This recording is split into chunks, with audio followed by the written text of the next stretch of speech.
मालदीव का India out से सीधा भारत के प्रधानमंत्री का मुख्य अतिथि बनना, कितना नाटकी मोड़। और वो भी तब जब 1988 में ऑपरेशन कैक्टस से भारत ने ही मालदीव सरकार बचाई थी।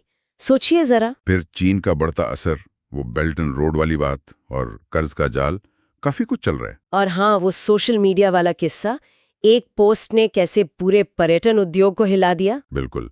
और अंत में कैसे आर्थिक मजबूरियों ने रिश्तों को वापस पटरी पर लाने में मदद की। नमस्कार, आज हम कुछ स्रोतों के आधार पर भारत और मालदीव के रिश्तों में जो ये हालिया उतार चढ़ाव आए हैं, उन पर एक गहरी नजर डाल रहे हैं। देखिए, कहानी तो 1965 से शुरू होती है।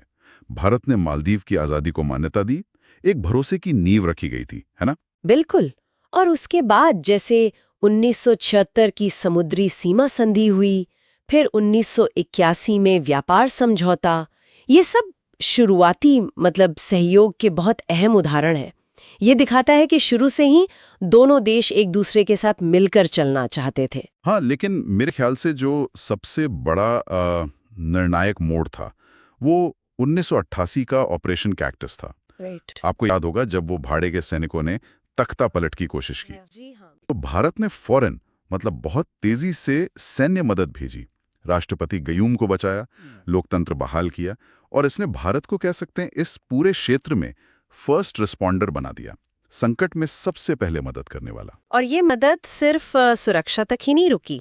भारत, देखा जाए तो मालदीव का एक बहुत बड़ा विकास भागीदार भी रहा है। अगर हम 2023 के आंकड़े देखें तो करीब $548 मिलियन का व्यापार था दोनों देशों में। और वो ग्रेटर माले कनेक्टिविटी प्रोजेक्ट, वो तो बहुत बड़ा उदाहरण है। भारत उसमें करीब $500 मिलियन लगा रहा है। हमारे स्रोतों में प्रधानमंत्री मोदी की मालदीव यात्रा की एक तस्वीर भी है, वो भी इन मजबूत आधिकारिक रिश्तों को ही दिखाती है। सही कहा। और मुश्किल वक्त में तो भारत हमेशा ही आगे रहा है। जैसे 2004 की सुनामी ले लीजिए, या 2014 का वो माले में पानी का संकट, ऑपरेशन नीर चलाया था। हाँ हाँ, ऑपरेशन नीर। और अभी हाल में कोविड-19 के टाइम पे ऑपरेशन संजीवनी। भारत ने हमेशा मदद का हाथ बढ़ाया है। बिल्कुल। और आर्थिक मदद भी बहुत अहम रही है। 2018 में देखिए, $1.4 बिलियन का एक बड़ा पैकेज दिया गया था। और अभी हाल में जब मालदीव पर कर्ज का दबाव बहुत ज्यादा था, तो भारत ने 2024-25 के लिए $565 मिलियन की लाइन ऑफ क्रेडिट दी, मतलब एक तरह से उधार की गारंटी। और साथ में $50 मिलियन के ट्रेजरी बिल रोलओवर में भी मदद की, यानी पुराने कर्ज चुकाने में सहूलियत दी। हमारे स्रोतों में एक दिलचस्प ग्राफ भी है जिसमें मालदीव में चीन और भारत के निवेश की तुलना की गई है। लेकिन फिर 2023 में सब कुछ बदलता हुआ दिखा। मोहम्मद मुइज़ू चुनाव जीत गए, और वो भी इंडिया आउट कैंपेन के दम पर। हाँ, ये एक बड़ा बदलाव था। उन्होंने जो मालदीव की पारंपरिक इंडिया फर्स्ट नीति थी, उसको सीधी चुनौती दे दी और वहां जो भारतीय सैनिक थे, उनकी वापसी की मांग कर डाली। यहाँ भारत ने, मैं कहूंगी, काफी समझदारी दिखाई, परिपक्वता दिखाई। सैनिकों को तो हटा लिया, लेकिन उनकी जगह सिविलियन टेक्नीशियंस को भेज दिया, ताकि वो जो प्लेन और हेलीकॉप्टर भारत ने दिए थे, वो चलते रहे।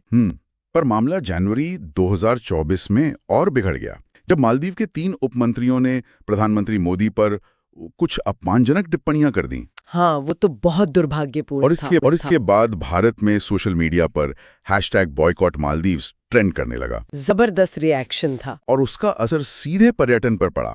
मालदीव की इकोनॉमी तो पर्यटन पर बहुत निर्भर करती है। हाँ? 2024 के पहले 4 महीनों में ही भारतीय टूरिस्ट में 42% की गिरावट आ गई। ये बहुत बड़ी गिरावट है। 42%। हाँ, भारत जो टॉप सोर्स था टूरिस्ट्स का, वो सीधा 6ठे नंबर पर आ गया। ये दिखाता है कि आजकल सोशल मीडिया का असर कितना रियल हो सकता है। हमारे स्रोतों में नेताओं के हाथ मिलाते हुए तस्वीरें भी हैं, जो इन बदलते रिश्तों का एक प्रतीक जैसी हैं। अच्छा, 42%, ये तो वाकई बहुत बड़ा झटका है। और इसी बीच ऐसा लग रहा था कि मालदीव में चीन का प्रभाव बढ़ रहा है, खासकर 2014 में जब वो BRI यानी बेल्ट एंड रोड इनिशिएटिव में शामिल हुए थे। बिल्कुल। उसका एक बड़ा निशान है वो सीना मिले ब्रिज। करीब $200 मिलियन लगे उसमें। ज्यादातर पैसा चीनी मदद और कर्ज से आया था।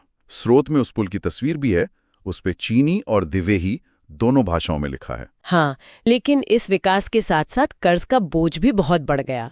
एक अनुमान है कि मालदीव पर चीन का करीब 1.37 बिलियन डॉलर का कर्ज है।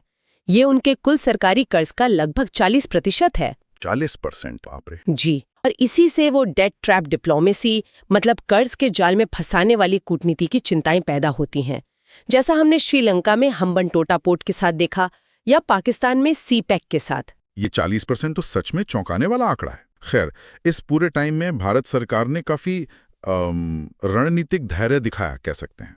सैनिकों की वापसी की मांग मान ली, पर आर्थिक मदद जारी रखी और साथ ही अपने घरेलू टूरिस्ट स्पॉट्स जैसे लक्षद्वीप उनको भी प्रमोट किया। हाँ, और आखिरकार मालदीव पर जो आर्थिक दबाव बढ़ रहा था उसने काम किया। कर्ज चुकाने की बड़ी जिम्मेदारी थी उन पर। दिसंबर 2024 तक उनका विदेशी मुद्रा भंडार गिरकर सिर्फ $65 मिलियन रह गया था। और चीन से भी उतनी राहत नहीं मिली जितनी शायद उम्मीद थी। इन सब वजहों से मुइज़ू सरकार को भारत के साथ वापस रिश्ते सुधारने की तरफ बढ़ना पड़ा। और उसी का नतीजा था फिर जुलाई 2025 में प्रधानमंत्री मोदी का मालदीव दौरा। ये एक तरह का डिप्लोमेटिक रीसेट था, रिश्तों में नई शुरुआत। उन्हें मालदीव के 60वें स्वतंत्रता दिवस पर मुख्य अतिथि बनाया गया। जी। इस दौरे में कई बड़े आर्थिक समझौते भी हुए। $565 मिलियन की नई लाइन ऑफ क्रेडिट मिली। जो पुराना कर्ज था उसे चुकाने में 40% की कमी की बात हुई। FTA यानी फ्री ट्रेड एग्रीमेंट और BIT मतलब द्विपक्षीय निवेश संधि, इन पर बातचीत शुरू हुई। और भारत का UPI पेमेंट सिस्टम भी वहां लॉन्च हुआ। स्रोतों में अधिकारियों के हाथ मिलाने की औपचारिक तस्वीरें भी हैं जो इस नई शुरुआत का संकेत हैं। हाँ, और इस रीसेट का महत्व सिर्फ आर्थिक नहीं है, क्षेत्रीय सुरक्षा के लिहाज से भी अहम है। राष्ट्रपति मुइज़ू ने भरोसा दिलाया कि मालदीव की जमीन भारत के सुरक्षा हितों के खिलाफ इस्तेमाल नहीं होगी, और ये कहीं ना कहीं चीन की जो डेट डिप्लोमेसी है उसकी सीमाओं को भी दिखाता है। ये तो सही है, लेकिन चुनौतियां अभी भी हैं मालदीव के सामने। भारी कर्ज है, अंदरूनी राजनीति में खींचतान चलती रहती है, और हाँ, जलवायु परिवर्तन का खतरा तो है ही। बिल्कुल, और यहीं पर एक सवाल मन में आता है सोचने के लिए, क्या जो छोटे देश हैं उनकी विदेश नीति हमेशा बड़ी ताकतों की आपसी खींचतान का ही आईना होती है, या फिर आर्थिक मजबूरियां और जो प्रैक्टिकल डिप्लोमेसी होती है उसके बीच उनके पास अपने एक स्वतंत्र राह बनाने की गुंजाइश भी होती है? अगर ये गहरी पड़ताल आपको जानकारीपूर्ण लगी तो उसे जरूर लाइक करें। आपकी क्या राय है कमेंट्स में हमें बताएं, और आगे भी ऐसी ही विश्लेषणात्मक चर्चाओं के लिए सब्सक्राइब करना न भूलें।